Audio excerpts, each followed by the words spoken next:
것까지 말씀드릴게요. 연말정산 안내하는 거 말씀드릴게요. 올해는 연말정산이 연간소득이 1,302만 원이에요. 그러니까 월평균 대상하면 117만 원. 내가 버는 게 작년에 24년도에 번 돈이 1,302만 원 이상이다 하면 연말정산에 이제 좀 신경을 쓰시면 되고요. 그 이하다. 그러면 저희가 이제 센터에서 연말정산 신고는 하고 따로 뭐 필요한 건 없어요. 네, 필요한 건 없어요. 그렇게 아시고 또 이제 개인적으로 또 추가 자료 내야 된다고 하시는 분들은 저희가 따로 연락을 갈 거예요. 그 분들만 챙겨주시면 되니까 크게 신경 쓰실 거는 없고, 만약에 내가 한 군데서 일한 게 아니라 여러 군데서 일했는데 한 군데서 할 거다. 그러면 원천징수 영수증을 모으셔야 돼요. 한 센터로. 네, 하고 싶은 데다가 다른 데 거를 다 원천징수 영수증을 달라고 하셔서 모아서 이제 연말정산 하는 센터에다가 내주시면 돼요.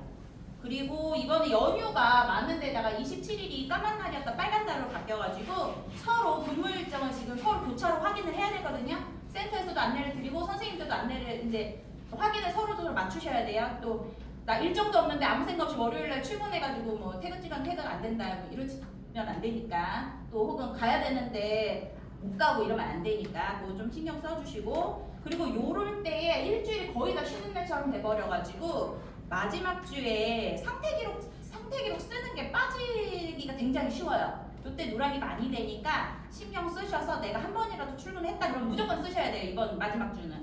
예. 월요일에 갔다 월요일에 쓰셔야 되고, 금요일 갔다 금요일 쓰셔야 되고, 토요일 갔다 토요일 2월로 들어가네. 예.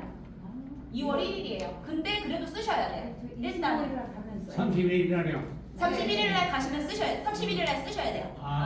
31일날 쓰셔야 돼요. 내가 28일날 근무 갔다, 뭐 28일날 쓰셔야 돼요. 그런 식으로 꼭 이제 상태 기록은 하나가 있어야 된다. 그 다음에 중요한 거는 이제 그 빨간 날이든 내가 원래 일정 달라진다 그러면 꼭 밑에 태그 맨 밑에다가 특이사항에다가 쓰셔야 돼요. 보호자님 요청으로 출근했다는 내용을 쓰셔야 돼요. 네.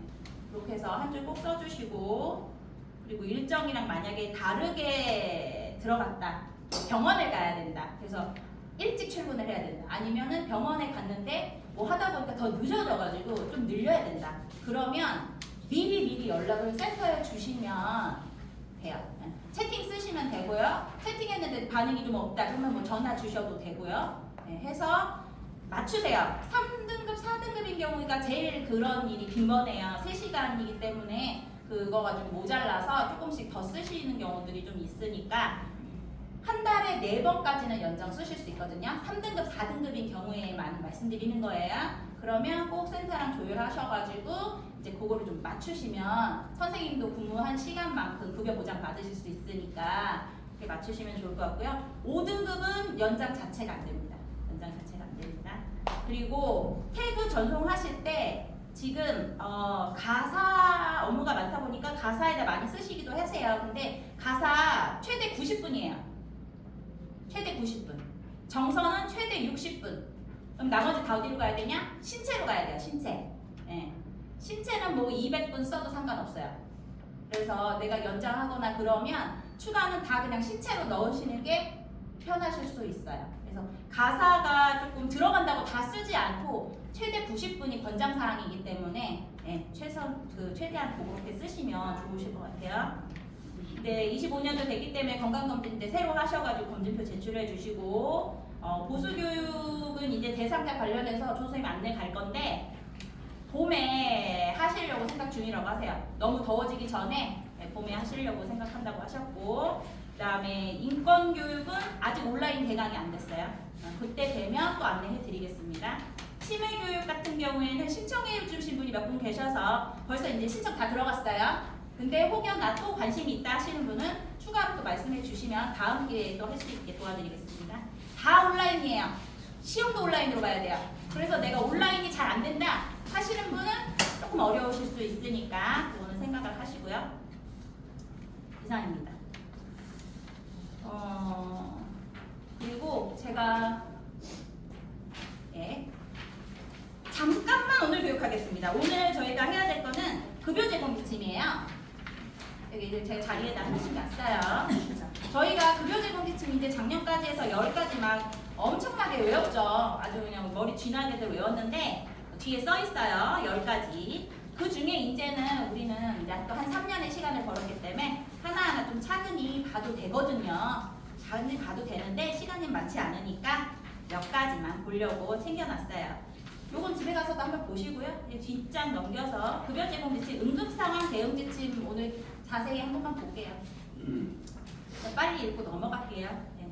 처음에 응급 상황이 발생하면 어떻게 해야 될까요? 여기 써있죠. 증상을 확인하세요. 어떤 증상인지. 그 다음에 119에 요청할 사항이면 119에 요청을 하시고 현장에서 내가 할 수 있는 건 조치하시고 그리고 어르신을 의료기관으로 이송하시고 나머지 이제 추후에 보호자님한테 연락한다든지 다 조치하시면 되겠죠. 그러면 이 응급 상황 중에서 어떤 것들이 있느냐? 유튜브에 굉장히 좋은 게 많이 되게 쉽게 잘 돼 있는 게 있더라고요. 그래서 뭐 서서 3가지, 누워서 3가지 이렇게 해가지고 정리하신 게 있어 제가 그거 좀 첨부했습니다. 3가지인데요. 뇌졸중, 질식, 화상 3가지는요. 뭐냐면 할머니께서 말씀을 이렇게 어눌하게 하시더니 떡을 잡수고 계셨는데 하더니 떡이 확 맥히면서 마시던 커피를 쏟았어요. 이런 상황이에요. 이런 상황이에요. 그러니까 말씀이 좀 어눌해지면서 약간 한다? 뇌졸중 의심할 수 있는 상황이라는 거예요. 떡을 먹는데 목이 칵 걸리는 경우 질식 상황이에요. 그럴 수 있잖아요. 뜨거운 커피를 쏟았어요. 손이 될 수 있죠? 이거 화상인 상황이에요. 지금 3가지 상황 대충 이해되셨죠? 그러니까 우리 일상에서 충분히 있을 수 있는 내용이에요. 뇌졸중일 때 어떻게 해야 되냐? 뇌졸중 전조 증상이 좀 이상하다 그러면 어머니 한번 웃어보세요. 보시고 만세해보세요. 말씀해보세요. 이걸 보세요. 체크해서 좀 이상하다. 뇌졸중 의심되면 빨리 가는 게 병원으로 빨리 가는 게 제일 중요하세요. 네. 119 불러서 가시고 뭐 수술 이전에 뭐 간단한 걸로도 해결할 수 있는 부분들이 있으니까 빨리 병원을 모실 수 있도록 도와주시고요. 그 다음에 질식 이거는 떡이 먹다가 막혔잖아요. 그러면 소리가 낼 수 있다. 소리를 내볼 수 있는지 봐요. 소리가 낼 수 있다. 그러면 기침하시라고 해서 기침하시라고 등 두들겨 주시고 해가지고 이게 나오게끔 하세요. 근데 소리도 낼 수 없다. 그럼 이제 완전 다 막힌 거예요. 소리까지 안 나온다. 그러면 이거 하임리법 있잖아요. 뒤에서 이렇게 당겨가지고 뒤에서 내가 안고 당겨가지고 아예 그냥 이거 몸을 뒤집어 이렇게 탁 하셔야 돼요. 그리고 119 빨리 연락하시고 왜냐면 내 힘으로 안 될 수 있잖아요. 119 연락하시고 이게 지금 이물질이 밖으로 나올 때 아니면 119 도착했을 때 의식을 잃을 때까지 계속 실시하시래요. 만약 그러다가 의식을 잃었다면 질식 상태가 의식을 잃을 수 있잖아요. 그러면 심폐소생술로 넘어가야 돼요. 그 다음 커피를 쏟아서 화상을 입었어요. 이럴 때 어떻게 되냐?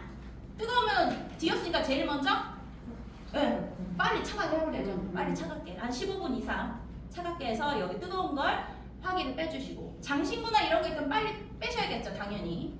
근데 옷은 벗기다가 이런 데 터지면 감염 위험이 있잖아요. 그래서 옷을 벗기지 말고 가위로 잘라서 열어주시라고 해주시고 그리고 너무 심하면 어쨌든 집에서 해결하는데 병원 가야죠. 네, 화상 피부 위험하잖아요. 병원 가야 돼요.